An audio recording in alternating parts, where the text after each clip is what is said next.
talk about colonizers, indigenous, and who owns what. Let's get real.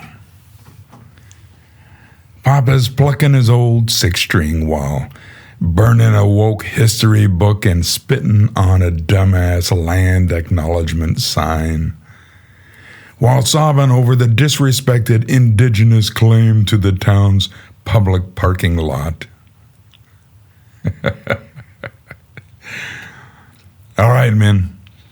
It's Papa on the mic for the boys, slicing through the colonizer indigenous claptrap like a scythe through a field of badass ideas.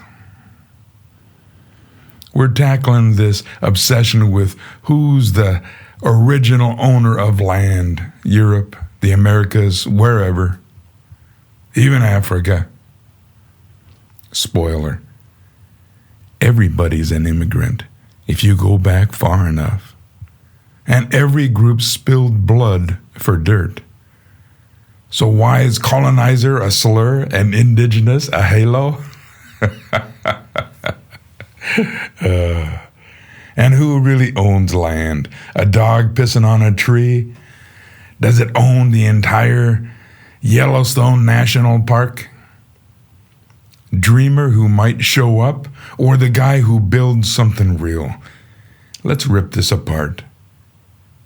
So grab a chair, tune your guitar, and listen up as Papa, vocals like Johnny Cash gargling moonshine after a triple shot, tears into this in 5 points.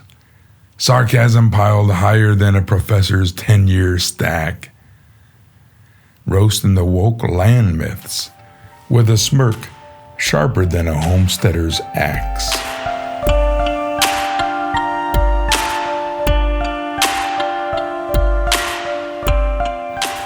One, everybody's a colonizer if you wind the clock back.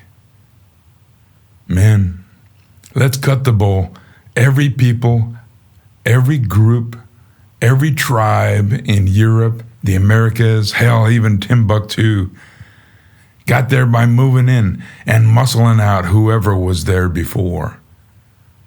The indigenous tribes in Americas, they weren't sprouted from soil like corn. They migrated, fought, and killed for their turf, same as the Vikings, Romans, or Pilgrims. The Clovis people were stomping around 13,000 years ago, but they didn't pop out of the ground either. They crossed from Asia. Go back far enough, and we're all wanderers with sharper sticks. Calling Europeans colonizers while giving indigenous folks a free pass is just like picking a random year to play saint and sinner. What, you think the Sioux or Aztecs were handing out peace pipes at every rival tribe? They were scrapping for land before Columbus ever sniffed a sail. History's a fight club, not a fairy tale.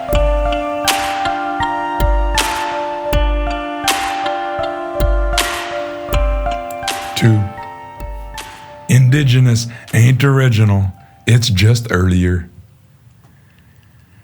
This indigenous label's a scam when you dig into it. The term implies some pure, eternal claim to land, but it's just whoever got there before the next guy showed up. In Europe, Celts got pushed by Saxons, who got raided by Normans. Nobody's original. In the Americas, tribes like the Iroquois were conquering neighbors before any white man's boot hit Plymouth. Folks saying indigenous is just a feel-good term for we killed the last guys. The only difference is how far back you set the history clock. 100 years, 1,000, 10,000. Nobody's got a divine deed from the dawn of time. Oh, you want to crown the first guy who pitched a tent as indigenous? Might as well give the land to the woolly mammoths. They were here before all of us. Get real.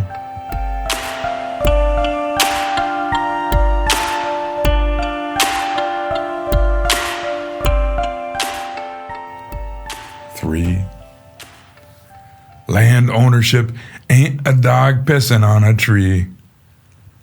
Speaking of claims, who owns land? A dog marks a tree in Yellowstone. Does he get the whole park? A nomad says, I might wander there someday. Is that a deed? Woke types love their land belongs to everyone nonsense, but that's just poetry, not property. John Locke had it right in 1689. You own land when you mix your labor with it. Build a house, plant a crop, sweat for it.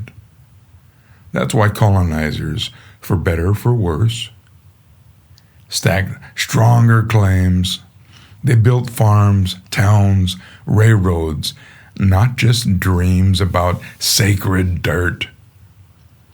If you don't improve it, you're just camping.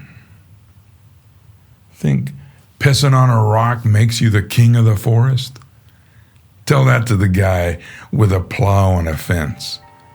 Work makes the claim, not wishes.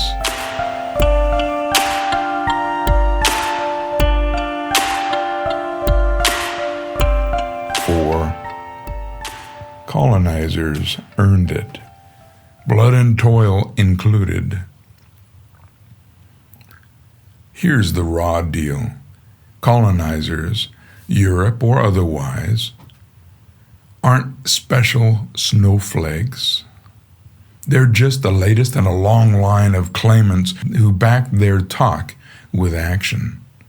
They sailed, fought, bled, and built, mixing their sweat and blood with the land, like Locke said. Was it pretty? Hell no. Conquest never is. But neither were the tribe wars that redrew maps long before any of the colonists showed up. Sounds kind of like a redistricting, doesn't it? The Americas got roads, cities, laws, not teepees and trails. Calling them thieves ignores that every group, indigenous or not, fought tooth and nail for their spot. The difference? Colonizers scaled up and stuck.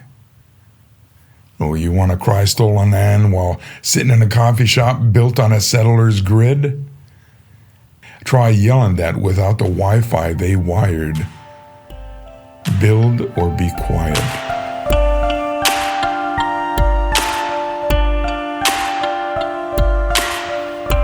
Five. Woke narratives twist history into a guilt trip. The woke crowds got this colonizer bad, indigenous pure fairy tale that's dumber than a sack of ball bearings. They paint settlers as devils and tribes as angels, ignoring that everybody's hands got dirty in the land game.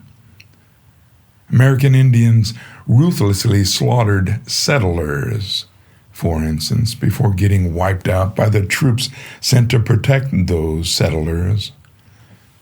Trump's push to ditch the woke crap at places like the Smithsonian ain't about erasing history. It's about stopping the guilt trip that says America's legacy is just shame. Freedom, natural rights, and building a nation that crushed slavery's evil, that's worth celebrating. Woke land acknowledgements and decolonization talks don't educate, they divide, whining about a past nobody alive owned. Focus on the grit and glory, not myths of a lost Eden. Think your indigenous sob story fixes history? It's just a new dogma, and it's got less truth than a politician's promise. Honor the fight, not the whining. By the way, America has bent over backwards to offer opportunities for the indigenous to integrate into dominant culture, higher education, and business with incredibly favorable terms. But most Indians have chosen to resist. You can lead a horse to water, but, well, time for crocodile tears has passed. All right, men, this colonizer versus indigenous nonsense is a woke trap to guilt you out of your pride. Every group's an immigrant. Every group's fought for land. And ownership ain't about dreams or dog piss. It's about blood, sweat, and building something real. Colonizers ain't saints, but they earned their claim same as anyone before them. And America's legacy of freedom and grit serves better than a sob story. Ditch the woke myths. Stand tall on the land you've worked, and keep your truth sharper than a plow cutting virgin soil. This is Papa for the boys, and I'm